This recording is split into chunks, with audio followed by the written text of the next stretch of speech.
Hello and welcome back to On The Grid Podcast, Season 5, Episode 16. And today we're going to be looking back over our Miami Grand Prix predictions and looking ahead to Imola. Joins me as ever is Adrian. How are you today? Yeah, I'm good. Looking forward to another race weekend, and hopefully an even better one for Ferrari.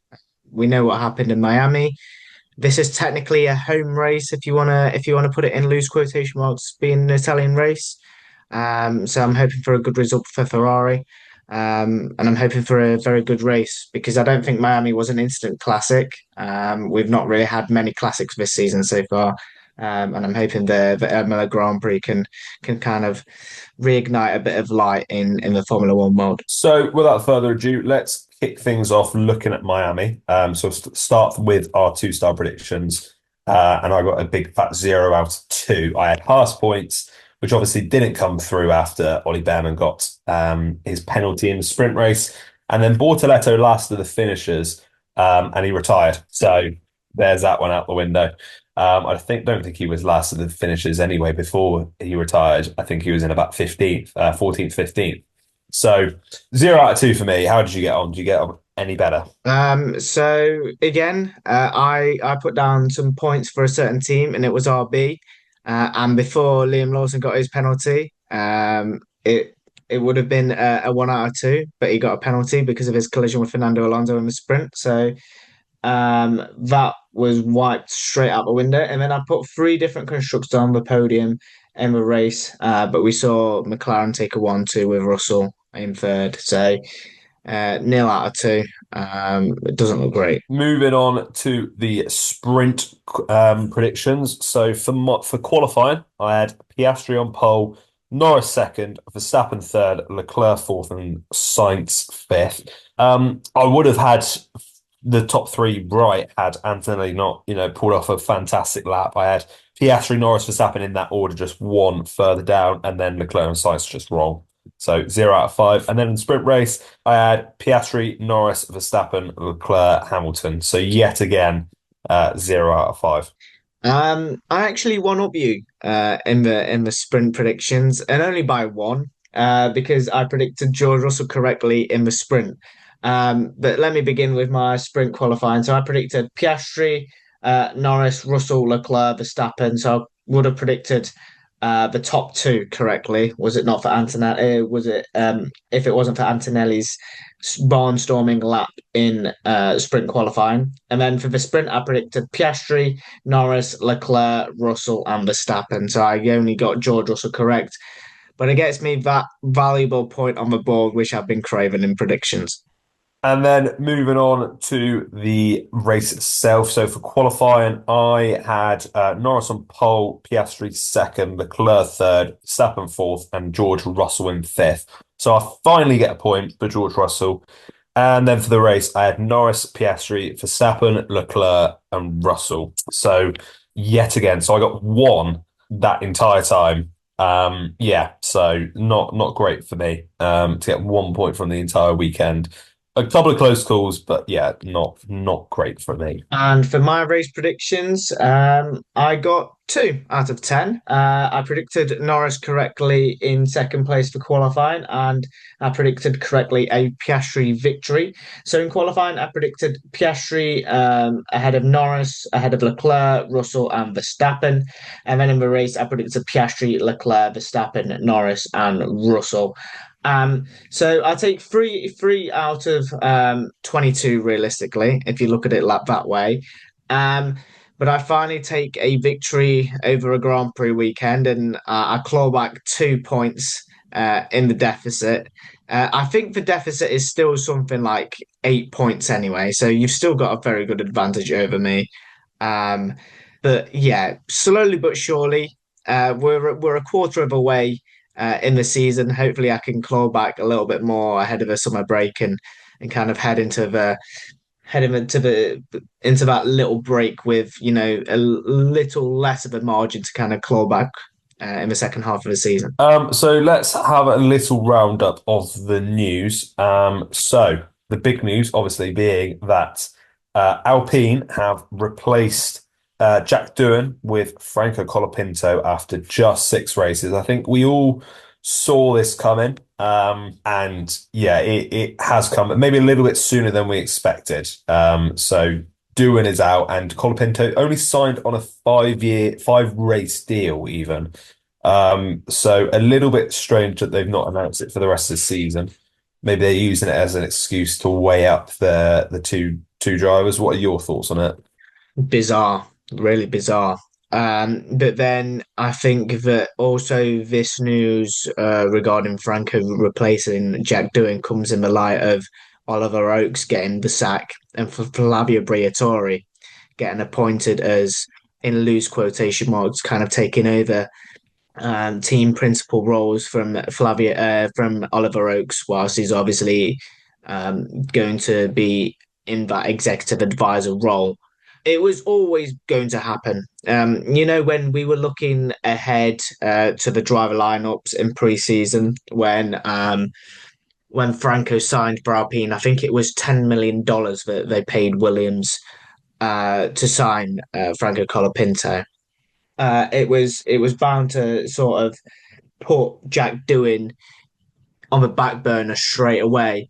And Franco Colapinto realistically wasn't going to be a reserve driver for a long time. Let's be honest, especially when you're signing somebody for $10 million. They're not going to be sat out of a race seat for forever, are they? And for whether Alpine made a rush decision to promote Jack Doohan internally to a first kind of a first team driver role. Whether that was rushed and rash from the team, I don't know. But I think he's sort of deserved it, especially from his performances in the junior categories. He's waited a long time to make the step up into Formula One. He was able to make the step up into the sport, and then similarly to what happened to Liam Lawson at Red Bull, he's got the axe. But instead of being able to fall back on a team like Lawson has, he's unable to do that, and he's now having to do the nitty gritty work that Franco Colapinto did for the first 6 races of the season. So it's a little bit of a slap in the face for Jack Doohan, because I wouldn't necessarily say that he's been bad. There's obviously been rookies on the grid that have found it hard so far, like Jack Doohan's, like your Gabriel Bortoleto, who for Bortoleto he's in a bit of a trickier situation because he's obviously in the worst team on the grid. But I wouldn't say he's been awful by a long stretch. We've seen worse drivers on the grid, that's for sure. But for a young driver and for a driver that's obviously stepping into the sport for his first full season, it's definitely a backhander in the face, and it's going to lose you a heap of confidence, especially with what happened to Liam Lawson. You can kind of see how it's impacted him, and it's definitely going to have the same impact on Jack Doohan. But he can't fulfill any Formula One full time opportunities anymore. He's kind of on the back burner. So it's a bit unfortunate for him. But we kind of knew that it was going to be happening sometime soon for Franco to be promoted into the first team at Alpine. Yeah, like you said, it comes a day after Oliver Oakes resigns as the team principal at Alpine. So you kind of think that there's something maybe in that. Maybe the two are linked. Another bit of news is that Carlos Sainz Sr., obviously Carlos Sainz's dad, is in talks and he's emerging as a potential replacement as the FIA president, which I think is probably a good thing. I think the sooner we get the current president out is probably for the best. There's been a lot of questionable things that's come out recently, particularly this season with some fines and potential points deductions for talking about out up against the FIA. So yeah, I think change is definitely necessary, and why not Carlos Sainz Senior? I think he's been touted by a few people, so we'll see what happens there. But yeah, I think that's a positive. What are your thoughts on it? We can see it as positive. Obviously, change brings, different viewpoints, and for Carlos Sainz Senior, he's been in and around the sport for a very long time. His son's obviously been driving for a numerous amount of teams, and he sort of knows what's going on in a sense. It's not just some random person that dropped into the sport cluelessly and not knowing what they're going to be talking about. It's actually somebody that's got a wise head and has a racing background. So it's interesting that Carlos Sainz Sr. has been touted to become the next FIA president, but I wouldn't be opposed to it. And I don't think Carlos Sainz would be opposed to it, especially if he's still in the sport. I think he's likely to promote it all the way to the bank, and I think he'll be happy to kind of see his dad in a higher up role in the FIA. But I'm certainly not opposed to it.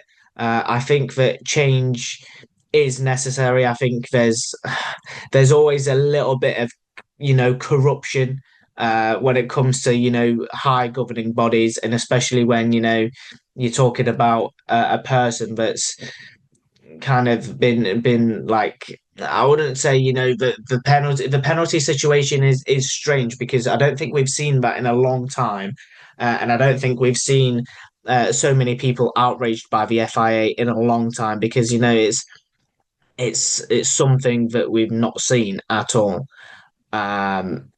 But it's it's a tricky one because whether the current FIA president is to resign and Carlos Sainz Senior to get it, it's one of them situations where it'll have to go down to a vote, and I think it all depends on what people want, whether they want change or whether they want to stick with what's currently on the cards. Um, but like I said, I wouldn't be opposed to it. A person that actually has been around racing, has a racing background, and knows what he will be talking about when making decisions at the top of the FIA. So I definitely wouldn't be opposed to it. Yeah, absolutely. I completely agree. I think, like we said, change is needed, and whatever form that takes is we'll wait and see. Looking at ahead to Imola then. So first of all, we have Formula Two and Formula Three this weekend as well. So the current standings in F2 is Richard Shaw has a 12-point advantage at the top from Pepe Marti in the Campos. Fornaroli, the current F3 champion, is in third place with Alex Dunn, Luke Browning, Victor Martin, and Arvid Lindblad, all in close contention. And then looking across to the Formula 3, Camara is top with 56 points after winning both feature races so far. Tramnitz back in second on 30 points. Voisan, Stromstead on 27, and Nikola Zolov on 23 points. Looking ahead then with our predictions, do you want to kick things off with your two-star predictions? Yes, of course I will. I've gone for the third star prediction. I've gone with a safety car. I mean, why not? I don't think we have. No, correct me if I'm wrong. I think we saw one in 22. Did we see one last season? I can't quite remember whether we saw one last season. Definitely saw one in 21. Yeah, Was that 21, that's when it. Hamilton crashed and recovered to Yeah, second? yeah, that's where my mind jogs back to. But a punt and a dog. I'm going to stick with it. So safety car, and then I've gone with Haas points. I think Ollie Behrman was, in the sprint, he was quite unfortunate. He got a penalty and was demoted out of the points. And I think another good performance from him and Esteban Ocon, maybe an upturn in form. We'll see at least one of the Haas cars finish inside the points. So for me, I've gone for Hamilton to out-qualify Leclerc. I can see it coming. This is pure. There's nothing behind this. This is just pure, hit and hope, basically. And then I've gone for a Colapinto Q2 appearance. So I think there's not. I don't think there'll be much expectation on him to do too well going into Imola. I think what it'll take a while to get up to speed, but I can see him getting through to Q2 because there's been times this season where the Alpine has shown a fair bit of pace. So I think he can pull something off. And then moving on to the qualifying predictions. So I've gone for Oscar Piastri on pole, Verstappen in second. I think he's run quite well here in the past. Norris third, Russell fourth, and Antonelli fifth. I've gone quite similar to you, but I've flipped the two McLaren. So I've gone with Norris on pole, with Verstappen in second. I've gone with Piastri in third, and I think I'm going with Piastri in third purely on the basis of Norris having a good qualifying around Miami, and I think he's likely to hit back in form. And Piastri, I think his qualifying performances have been good, but I think if we're going on current form and you're looking from the last race, I think Norris is likely to get it. I've gone with Antonelli to beat out George Russell. So Antonelli in fourth and George Russell in fifth. And then moving on to the race, for me, I've gone for Oscar Piastri to win from Lando Norris, can make four in a row. I've gone for Kimi Antonelli on the podium. I reckon it's one of his home races this season, and I think I'm backing a first podium for Antonelli, and then I've gone Russell fourth and Verstappen fifth. So unfortunately, I do not see Antonelli making the top five. I think he's likely to fade away. I think his one lap pace has been impressive. His race pace, is been lacking a little bit, and I think that is likely to carry on around Imola. But I mean, I'm not opposed to an Antonelli top five or a top three. So for the race, I've gone Piastri from Norris, another McLaren 1-2, with Verstappen running off the podium. I've gone with Russell in fourth, and I've gone with Charlie Leclerc in fifth. I think that Ferrari, they're kind of needing a good enough result, and I think a top five finish for Leclerc will be good enough for Ferrari at the moment. Yeah, that's everything though for this episode of On the Grid podcast. Thank you all for listening. We'll be back next week where we'll be looking at the race and looking at our predictions as well. Thank you all for listening. We'll see you in the next episode. Goodbye.